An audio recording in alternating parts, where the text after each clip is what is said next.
میری کلاس میں غریب بچی آئی جسے دیکھ کر مجھے نہ جانے کیوں اس سے خار آنے لگی، جبکہ وہ پڑھائی میں بہت اچھی تھی۔ میں اس کی ہر بات میں مسئلے نکالتی کیونکہ اسی کلاس میں میری بھانجی پڑھتی تھی اور میں چاہتی تھی کہ وہ فرسٹ آئے۔ ایک دن اس نے بہت اچھا ٹیسٹ دیا تو میں نے نقل لکھ کر اس کی خوب پٹائی لگائی کہ اگلے دن وہ اسکول نہ آئی تو مجھے بہت خوشی ہوئی۔ 15 دن گزر گئے تو پرنسپل صاحبہ مجھ سے کہنے لگیں کہ جا کر اس کے گھر پتہ کرو۔ ان کی زبردستی پر مجھے فائزہ کے گھر جانا پڑا، لیکن وہاں پہنچ کر تو میرے قدموں تلے سے زمین نکل گئی، کیونکہ پرنسپل صاحبہ ایک بچی کا ہاتھ پکڑے میرے کلاس کے دروازے پر کھڑی تھیں۔ میں جبکہ پڑھانے میں مصروف تھی، اسی لیے میری نظر ان پر نہ پڑی تو پرنسپل صاحبہ نے خود ہی مجھے آواز دے کر مخاطب کیا اور کہنے لگی، مس دعا، یہ بچی آج سے آپ کی کلاس میں بیٹھے گی۔ میں نے پلٹ کر اس بچی کی طرف دیکھا تو ایک لمحے کے لیے حیران رہ گئی۔ اس کا یونیفارم، اس کا حلیہ بتا رہا تھا کہ اس کا فیملی بیک گراؤنڈ کیا ہوگا، جبکہ میں جس اسکول میں پڑھاتی تھی یہ تو بہت ہائی سٹینڈرڈ اسکول تھا، فیس بھی اچھی خاصی تھی۔ پھر ایسی کسی بچی کو داخلہ کیسے مل سکتا تھا؟ پرنسپل صاحبہ نے میری آنکھوں کی حیرت بھانپ لی۔ وہ کہنے لگیں، اس بچی کو آپ آگے بٹھائیں اور توجہ دیں، یہ بہت ذہین ہے، جلدی آگے بڑھے گی۔ یہ کہہ کر انہوں نے اس بچی کو آگے والے بینچ پر جگہ دی اور وہاں پہلے سے موجود بچی جو بیٹھی تھی اسے اٹھا کر پیچھے بھیج دیا۔ یہ دیکھ کر میرے تن بدن میں آگ لگ گئی، کیونکہ وہ بچی کوئی اور نہیں بلکہ میری بھانجی زوہا تھی، جسے میڈم نے پیچھے بھیج کر اس کی جگہ اس غریب فقیر لڑکی کو دے دی۔ میں نے میڈم سے تو صرف جی اچھا کہا، لیکن ان کے جانے کے بعد حقارت سے اس بچی کی طرف دیکھا اور اس سے اس کا نام پوچھا تو وہ کچھ ہچکچاتے ہوئے کہنے لگی، مس میرا نام فائزہ ہے۔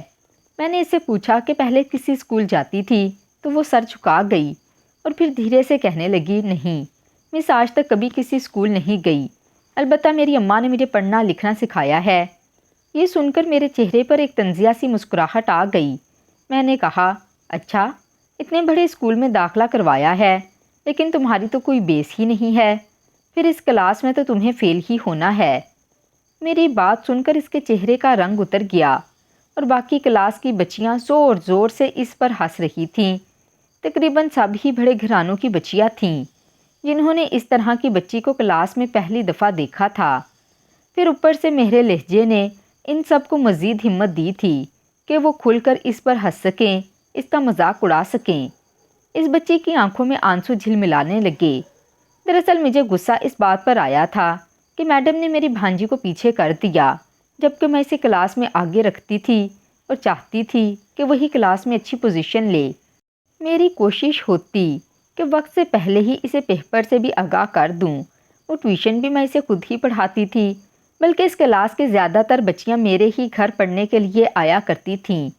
میں نے جان بوجھ کر سب سے مشکل ٹاپک نکالا اور اس بچی کے آگے رکھ دیا۔ یہ 5 کلاس کی انگلش کی بک تھی، باہر کا پبلشر تھا، اس لیے بک بھی کافی مشکل تھی۔ میں جانتی تھی کہ یہ سبق وہ نہیں پڑھ پائے گی۔ میں نے اسے کھڑا کیا اور کہا کہ چلو ریڈنگ شروع کر دو۔ وہ تو اتنی مشکل انگلش دیکھ کر ہانپنے کانپنے لگی اور پھر ٹوٹے پوٹے لہجے میں اس نے پڑھنا شروع کیا۔ وہ پڑھائی میں اتنی بری بھی نہیں تھی، توڑ توڑ کر ہی صحیح، لیکن وہ انگلش پڑھنے کی کوشش کر رہی تھی۔ لیکن میرا مقصد تو اسے ذلیل کرنا تھا، اسی لیے میں نے بیچ میں اسے روکا اور بڑی زور سے اسے ڈانٹتے ہوئے کہا کہ تم اتنی آسان سے 2 لائنیں نہیں پڑھ سکتی، پھر اس کلاس میں کیسے پڑھو گی؟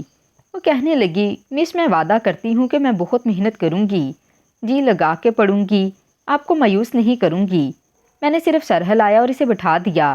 اچھی خاصی بے عزتی میں اس کی کر چکی تھی اور میں جانتی تھی کہ جب کوئی ٹیچر کسی بچی کی بے عزتی کرتی ہے تو پھر اس کے اندر کا اعتماد خود بخود ختم ہو جاتا ہے، اس کا پڑھائی سے دل اچاٹ ہوتا ہے اور کچھ ہی دنوں میں وہ بھاگ جاتی ہے۔ میں بھی اس بچی کو اپنی کلاس سے نکلوا کر ہی دم لینا چاہتی تھی۔ بریک کے بعد پرنسپل صاحبہ نے مجھے بلایا تو میں ان کے آفس پہنچ گئی۔ وہ کہنے لگی کہ فائزہ بہت ہی اچھی بچی ہے، بہت ذہین ہے۔ میں نے اسے 1-2 دفعہ پڑھتے ہوئے دیکھا تھا تو مجھے اندازہ ہو گیا کہ یہ کس قابل ہے، اسی لیے آج میں اسے اسکول لے آئی ہوں۔ اس کی فیس وغیرہ میں خود بھروں گی، بس تم اس پر توجہ دو، انشاءاللہ یہ ٹاپ کرے گی اور ہمارے اسکول کا نام بھی روشن کرے گی۔ صرف پڑھائی میں ہی نہیں یہ بچی دوسری چیزوں میں بھی بہت تیز ہے، کبھی اسکول نہیں گئی لیکن اس کی رائٹنگ اتنی اچھی ہے کہ کوئی بھی دیکھ لے حیران رہ جائے۔ پرنسپل صاحبہ اس کی تعریفوں میں زمین آسمان کے کلابے ملا رہی تھی اور کہہ رہی تھیں کہ اس بار وہی اسکول میں ٹاپ کرے گی۔ لیکن یہ سن کر میرا دل جل گیا تھا۔ میں تو چاہتی تھی کہ زوہا اسکول میں ٹاپ کرے، کلاس میں فرسٹ آئے۔ میں کیسے کسی اور کو آگے دیکھ سکتی تھی؟ میں نے پرنسپل صاحبہ سے پوچھا یہ کون ہے اور آپ کو کہاں ملی؟ تو پرنسپل صاحبہ نے بتایا کہ سگنل پر یہ ان کی گاڑی کے شیشے صاف کرنے کے لیے آئی تھی اور ساتھ ہی ساتھ انگلش کی ایک پوئم پڑھ رہی تھی۔ اس کا لہجہ اور وہ مشکل پوئم سن کر انہیں اندازہ ہوا کہ وہ کوئی ذہین بچی ہے۔ تو پھر پرنسپل صاحبہ نے سے تھوڑی بہت بات چیت کی۔ ٹریفک جام تھا، بات کرنے کا موقع ملا تو انہیں اندازہ ہو گیا کہ وہ کس قابل ہے۔ پھر اتفاق سے دوسرے دن بھی وہ انہیں سگنل پر ملی تو انہوں نے اسے اپنی گاڑی میں بٹھا لیا۔ اس سے تھوڑا بہت لکھوا کر دیکھا تو وہ بہت اچھا لکھتی تھی۔ بس پھر انہوں نے فیصلہ کر لیا کہ وہ اسے تعلیم دلوائیں گی تاکہ گھر چلانے کے لیے اسے سڑکوں پر شیشے صاف نہ کرنے پڑیں۔ پرنسپل صاحبہ کی بات سن کر میں حیران رہ گئی تھی۔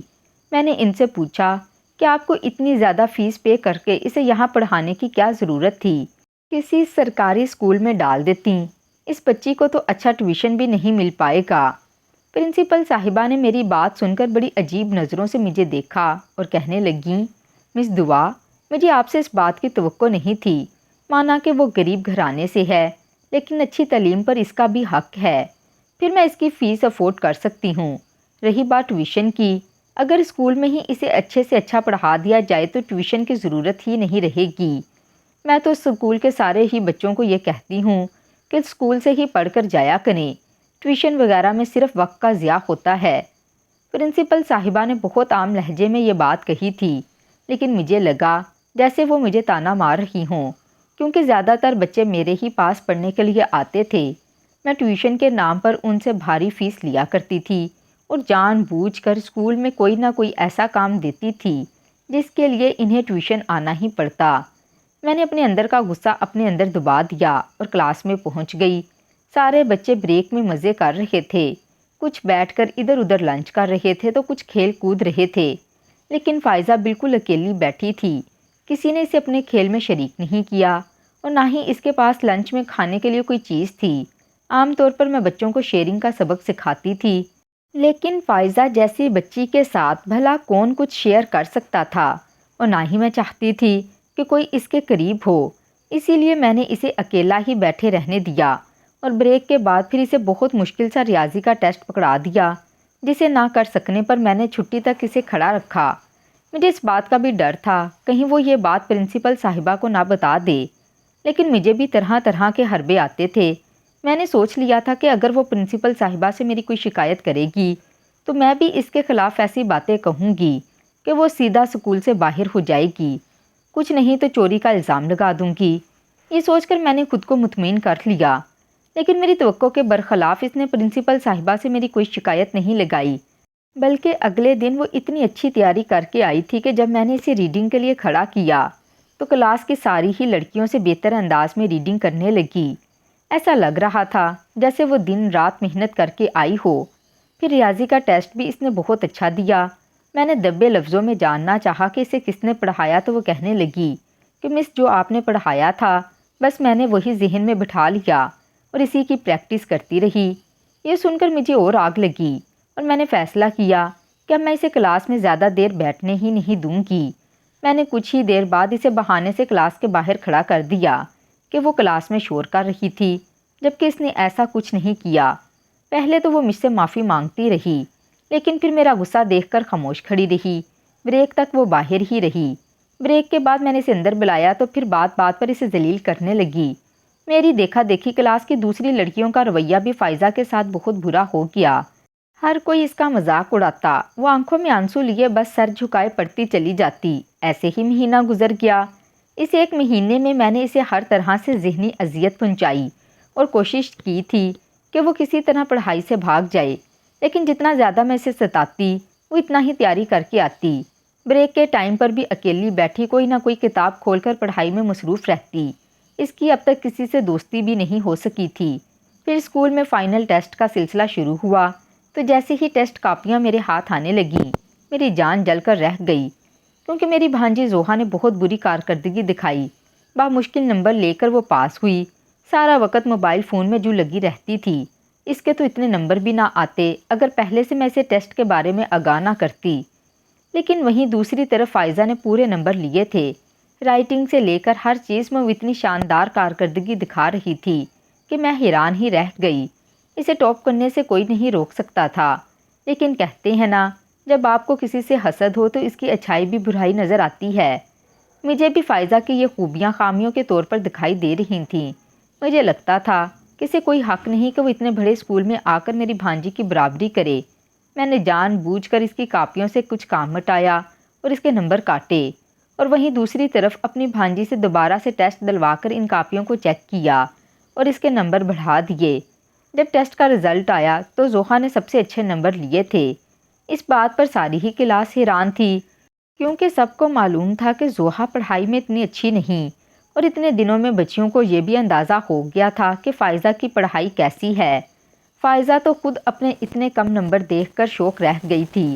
میں نے اس کے آگے اس کے نمبر لہرائے اور اس سے کہا، اگر ایسے ہی پڑھنا ہے تو پھر یہاں وقت ضائع نہ کرو، کسی سرکاری اسکول میں چلی جاؤ۔ یہ سن کر اس نے سر جھکا لیا اور باقی کلاس دھیمے دھیمے ہنستی چلی گئی۔ امتحان کا وقت قریب آیا تو پرنسپل صاحبہ نے کہہ دیا کہ اس بار پیپر وہ خود تیار کریں گی۔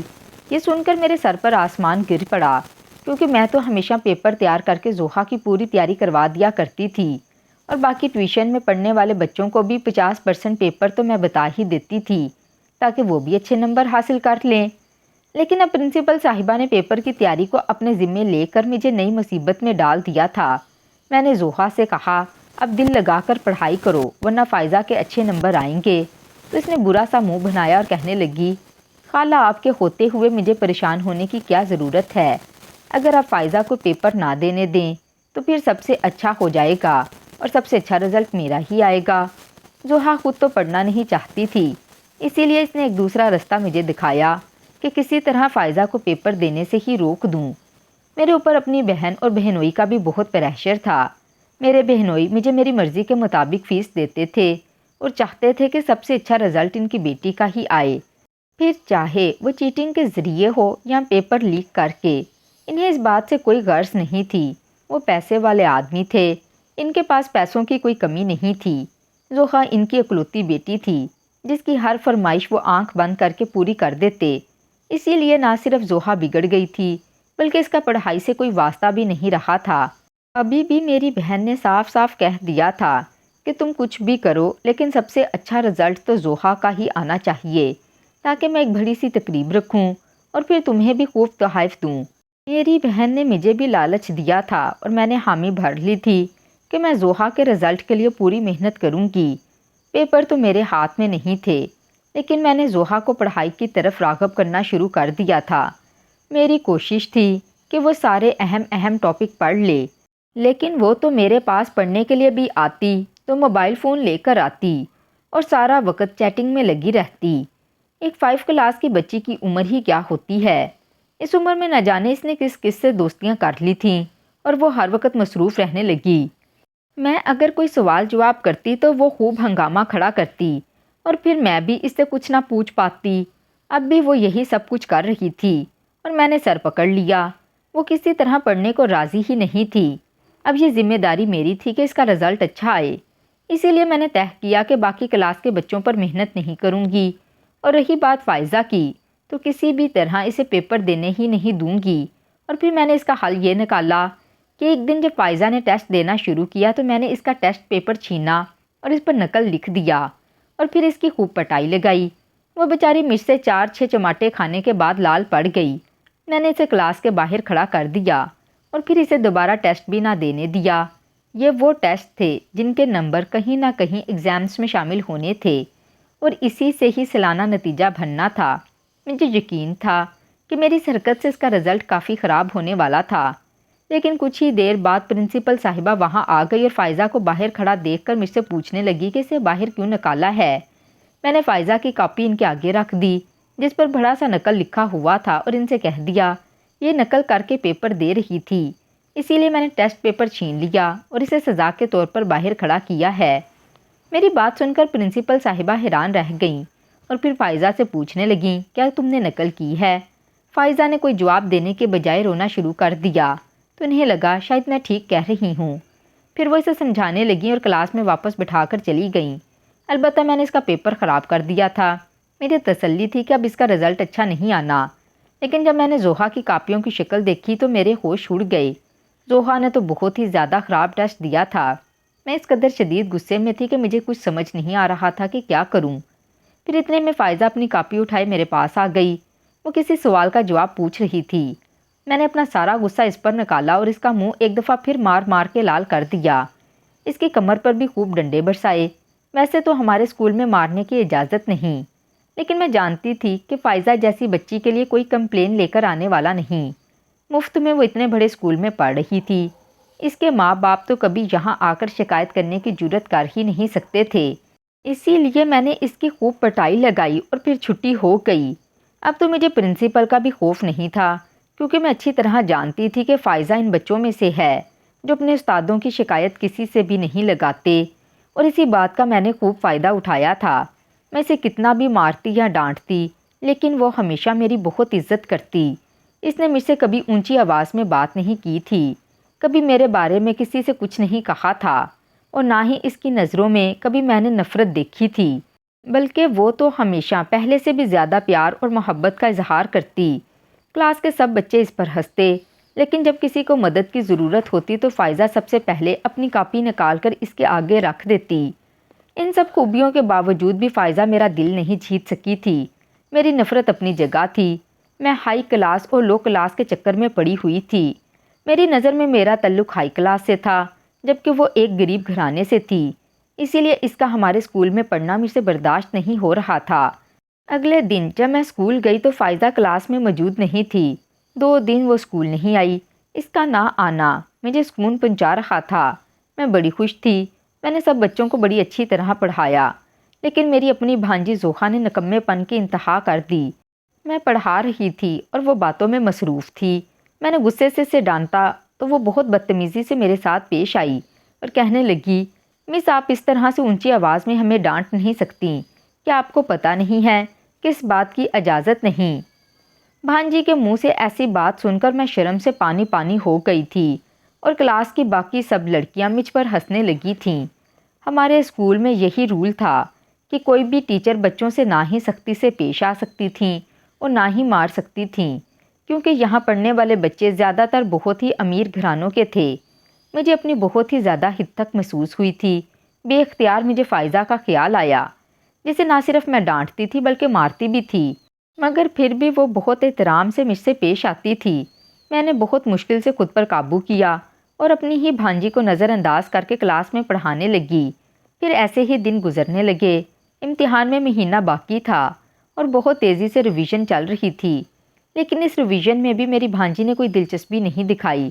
فائزہ مستقل غیر حاضر تھی اور مجھے بار بار اس کا خیال آتا تھا۔ 10 دن گزرے تو پرنسپل صاحبہ نے مجھے اپنے آفس میں بلایا اور کہنے لگی، فائزہ اسکول کیوں نہیں آ رہی؟ میں نے صاف کہا، مجھے تو کچھ اندازہ نہیں۔ پھر وہ کہنے لگیں، فائزہ کا ایڈریس ہے میرے پاس، تمہارے گھر سے یہ جگہ زیادہ دور نہیں، تمہارے علاقے کے پیچھے جو کچا علاقہ ہے وہ وہیں رہتی ہے، تم جا کر پتہ کر لو، ایسا نہ ہو کہ وہ کسی پریشانی میں مبتلا ہو۔ بچی پڑھائی میں تو بہت اچھی ہے، اب اگر سالانہ امتحانات نہیں دے گی تو مجھے افسوس ہوگا۔ پرنسپل صاحبہ کی بات سن کر مجھے بہت ناگوار گزرا۔ بھلا میں کچے علاقے میں جا کر کیوں ایک ایسی بچی کو ڈھونڈوں جو مجھے پسند ہی نہیں؟ لیکن پرنسپل صاحبہ نے کاغذ پر اس کا پتہ لکھ کر میرے ہاتھ میں پکڑا دیا۔ کہنے لگیں، ہو سکتا ہے اسے ہماری مدد کی ضرورت ہو۔ میں نے وہ کاغذ پکڑ لیا، لیکن میرا فائزہ کے گھر جانے کا کوئی ارادہ نہیں تھا۔ 2-4 دن ایسے ہی گزر گئے۔ پرنسپل صاحبہ کو فرصت ملی تو انہیں وہ بچی یاد آئی۔ انہوں نے مجھے بلا کر پوچھا تو میں نے ٹال مٹول سے کام لیا کہ میں بہت مصروف تھی اور مجھے یاد ہی نہیں رہا۔ پرنسپل صاحبہ نے مجھے بہت زیادہ تاکید کی اور کہا کہ دیکھو آج چلی جانا، ایسا نہ ہو کہ امتحانات شروع ہو جائیں اور اس بچی کے پیپر رہ جائیں۔ انہیں نہ جانے کیوں فائزہ سے بڑی ہمدردی تھی۔ میرا پھر بھی جانے کا کوئی ارادہ نہیں تھا۔ شام کے وقت میں ٹیوشن پڑھانے کے لیے بیٹھی تو میری بھانجی زوہا بھی پڑھنے کے لیے آئی۔ وہ پھر فون چلا رہی تھی۔ میں نے غصے میں کہا، زوہا امتحانات میں کچھ دن رہ گئے ہیں، تم یہ فون رکھ کیوں نہیں دیتی؟ میری بات سن کر اس نے بڑی عجیب نظروں سے مجھے دیکھا اور پھر کہنے لگی، آپ اپنے کام سے کام رکھا کریں، آپ مجھے چیٹنگ کروا کر پاس تو کروا دیتی ہیں، پھر کیا مسئلہ ہے؟ اس کا لہجہ اس قدر برا تھا کہ میرا دل خراب ہو گیا۔ ٹیوشن کے سارے بچے بھی اس کی بات سن رہے تھے۔ میں نے غصے میں کہا، زوہا معافی مانگو، یہ کیا طریقہ ہے مجھ سے بات کرنے کا؟ وہ ایک دم کھڑی ہوئی اور کہنے لگی، میرے بابا آپ کو اتنی زیادہ فیس بھرتے ہیں کہ میں آپ سے کس بات کی معافی مانگوں؟ آپ مجھے نقل کروانے کی ہی تو اتنے زیادہ پیسے لیتی ہیں۔ میرے دیکھتے ہی دیکھتے وہ باہر کھڑی اپنی گاڑی میں بیٹھی اور ڈرائیور کے ساتھ واپس چلی گئی اور سب کی نظروں میں مجھے گرا گئی۔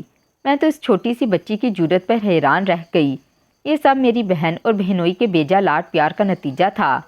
میری ماں نے بھی یہ سب دیکھا تو وہ کہنے لگی، تمہیں پہلے ہی سمجھایا تھا کہ اسے سر پر نہ بٹھاؤ، تم نے ہی اسے نقل کروا کر اس بات کا عادی بنا لیا ہے۔ اس کے ماں باپ تو اس کے مستقبل کی فکر نہیں کرتے، لیکن تم تو کم از کم اپنا ایمان سلامت رکھتی۔ دوسری بچیوں کا بھی حق مار کے تم نے اسے ہمیشہ اچھے نمبر دلوائے ہیں۔ دیکھ لو آج یہ تمہیں برا بھلا کہہ کر چلی گئی ہے۔ اماں نے بھی مجھے ہی کوسا۔ سب کے جانے کے بعد میں رونے لگی۔ بے عزتی کا احساس مجھے ستا رہا تھا۔ پھر مجھے خیال آیا کہ میں فائزہ کو بھی تو اسی طرح بے عزت کرتی تھی۔ بے اختیار ہی میں نے اس کا پتہ اٹھایا اور چادر پہن کر گھر سے نکل گئی۔ کچھ دور جا کر کچی بستی شروع ہوئی اور پھر پتہ معلوم کر کے میں اس کے دروازے تک پہنچ گئی۔ دروازہ ہلکا سا کھلا ہوا تھا۔ میں نے ایسے ہی ہاتھ لگایا تو کھلتا چلا گیا اور سامنے کا منظر دیکھ کر میں بالکل حیران رہ گئی۔ 11 سالہ فائزہ ایک کونے میں بیٹھی روٹی بنا رہی تھی اور چارپائی پر ایک عورت پڑی ہوئی تھی۔ میں نے دھیرے سے فائزہ کو آواز دی تو میری آواز پر وہ چونک کر پلٹی اور پھر دوڑ کر میرے پاس چلی آئی۔ مجھے دیکھ کر خوش ہوئی اور میرے سینے سے لگ گئی۔ اس کی حرکت پر میں بالکل حیران رہ گئی۔ میں نے اسے جس طرح مارا تھا، ذلیل کیا تھا، مجھے دیکھ کر تو اسے منہ پھیر لینا چاہیے تھا، لیکن اس کے انداز میں بہت ہی محبت تھی۔ پھر اس نے جلدی سے کرسی کو اپنے دوپٹے سے صاف کیا اور مجھے اس پر بٹھا دیا۔ میں نے اسے پوچھا کہ تم اسکول کیوں نہیں آ رہی تھی؟ میری بات سن کر وہ سر جھکا گئی، پھر کہنے لگی، یہ جو عورت لیٹی ہوئی ہے یہ میری خالہ ہیں، انہوں نے ہی مجھے پال پوس کر بڑا کیا ہے، کیونکہ میرے والدین بچپن میں ہی انتقال کر گئے تھے۔ پچھلے کچھ دنوں سے میری خالہ بہت بیمار ہیں، ان کے گردے میں پتھری ہو گئی ہے، جس کی تکلیف سے یہ نڈھال ہیں، گھر کے کام کاج نہیں کر سکتی، اور ہمارے پاس اتنے پیسے بھی نہیں کہ فوراً خالہ کا آپریشن کروا سکیں۔ سرکاری ہسپتال والوں نے بہت دنوں بعد کی تاریخ دی ہے۔ بس اسی پریشانی میں اسکول نہیں آئی، کیونکہ گھر کا کام بھی کرتی ہوں اور خالہ کی دیکھ بھال بھی۔ پھر پیسوں کی ضرورت ہے تو 1-2 گھروں میں جھاڑو بھی لگاتی ہوں اور اس پیسوں سے خالہ کی دوائیں لے آتی ہوں۔ پڑھائی میرے لیے بہت ضروری ہے، پڑھنا میرا شوق ہے، لیکن میری خالہ سے بڑھ کر نہیں۔ وہ سر جھکائے ہی کہنے لگی، مس مجھے معاف کر دیں، میں امتحانات نہیں دے سکوں گی۔ آپ کی مار ڈانٹ نے مجھے لکھنا پڑھنا سکھا دیا ہے۔ استاد کی مار بہت قیمتی ہوتی ہے۔ جب آپ مجھ پر غصہ کرتی تو میں پہلے سے زیادہ دل لگا کر پڑھتی اور اسی وجہ سے میں بہت اچھا لکھنا پڑھنے لگ گئی، لیکن امتحانات کی خاطر میں اپنی خالہ کو اکیلا نہیں چھوڑ سکتی۔ یہ کہہ کر اس نے اپنی آنکھوں میں آتے آنسو پونچھ لیے اور میری آنکھوں سے ٹپ ٹپ آنسو گرنے لگے۔ ایک میری بھانجی تھی جو مجھے 10 لوگوں کے درمیان ذلیل کر کے گئی تھی، جسے نہ ہی اپنے ماں باپ کی محنت کی کمائی کا احساس تھا وہ نہ ہی میری عزت کا۔ اور ایک یہ لڑکی تھی جو اپنی خواہشات کا گلا گھونٹ کر اپنی خالہ کی خدمت کر رہی تھی اور اتنی کم عمری میں کما کر اپنی خالہ کی دعاؤں کو بھی پورا کر رہی تھی۔ میں روتے ہوئے فائزہ کے سینے سے لگ گئی اور اسے اپنی غلطیوں کی معافی مانگی۔ میری بات سن کر وہ حیران رہ گئی، کہنے لگی، آپ کی مار میرے لیے ایک تحفہ ہے، کیونکہ میری خالہ کہتی ہے کہ استاد کی مار انسان کو وہ کچھ سکھاتی ہے جو دنیا میں کوئی اور چیز نہیں سکھا سکتی۔ پھر آپ مجھ سے معافی کیوں مانگ رہی ہیں؟ میں نے اپنے پرس سے کچھ پیسے نکال کر فائزہ کے ہاتھ پر رکھنے چاہے تو وہ انکار کرنے لگی، لیکن میں نے زبردستی وہ پیسے اسے دیے اور کہا کہ تم تھوڑی دیر کے لیے ہی صحیح لیکن اسکول آ جایا کرو، میں تھوڑی دیر میں ہی تمہیں سارا کام کروا دوں گی۔ مجھے بے ساختہ اس معصوم بچی سے محبت ہو گئی تھی۔ میری بات سن کر وہ کھل اٹھی اور پھر اگلے ہی دن 2 گھنٹے کے لیے اسکول آ گئی۔ میں نے پرنسپل صاحبہ کو بھی ساری بات بتا دی، وہ بھی اس کی مدد کرنے کو راضی تھی، اور پھر میں نے اور پرنسپل صاحبہ نے مل کر اس کے گھر کا خرچہ اٹھا لیا۔ وہ معصوم سی بچی کسی جنت کا پھول تھی، جو اتنی کم عمری میں ہی بہت حساس اور ذمہ دار تھی۔ میری بھانجی اسکول میں فیل ہو گئی اور فائزہ نے اسکول میں ٹاپ کیا تھا، کیونکہ وہ نہ صرف محنتی تھی بلکہ بہت قابل بھی تھی۔ میرے بہن اور بہنوئی کو مجھ پر بہت غصہ آیا۔ انہوں نے مجھے بہت برا بھلا کہا، لیکن نہ ہی انہیں اپنی تربیت کا اندازہ تھا اور نہ ہی اپنی بیٹی کی بگڑتی ہوئی حالت کا۔ مجھے ڈر ہے کہ جلد یا دیر سے وہ زوہا کی ایسی تربیت کا نقصان اٹھائیں گے۔ میں آپ سب سے یہی کہنا چاہوں گی کہ کوئی بھی استاد کبھی بھی اپنے طالب علموں میں بھید بھاؤ نہیں کر سکتا۔ امیر یا غریب کا فرق ہمارا اپنا بنایا ہوا ہے۔ اللہ تعالیٰ نے ہر انسان کو بہت ذہین بنایا ہے، اسی لیے کسی بھی بچے کو اس کی غربت یا اس کے پرانے یونیفارم کی وجہ سے اپنے ارتکاب کا شکار نہ بنائیں، بلکہ اسے سینے سے لگا کر اس کے لیے ترقی کے راستوں کو آسان کریں۔ فائزہ آج مجھ سے نہ صرف بے انتہا محبت کرتی ہے، بلکہ اس نے مجھے اپنی ماں کا درجہ دیا ہے، اور یہ وہ رتبہ ہے جسے پا کر میں خود کو دنیا کا خوش قسمت ترین انسان سمجھتی ہوں۔ تو ناظرین، مزید اس طرح کی سبق آموز کہانیاں اور واقعات سننے کے لیے ہماری ویڈیو کو لائک کریں، شیئر کریں اور ہمارے چینل کو سبسکرائب کر دیں۔ شکریہ۔ اللہ حافظ۔